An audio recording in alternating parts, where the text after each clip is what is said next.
पायल भुलाइल बाकी झुमकाए रानी बोलत ना बाड़ू का बा परेशानी।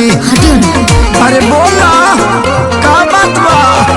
पायल भुलाइल बाकी झुमकाए रानी बोलत ना बाड़ू का बाटे परेशानी। काहे तोहर भोरे से लटकल बलोला हो लटकल बलोला।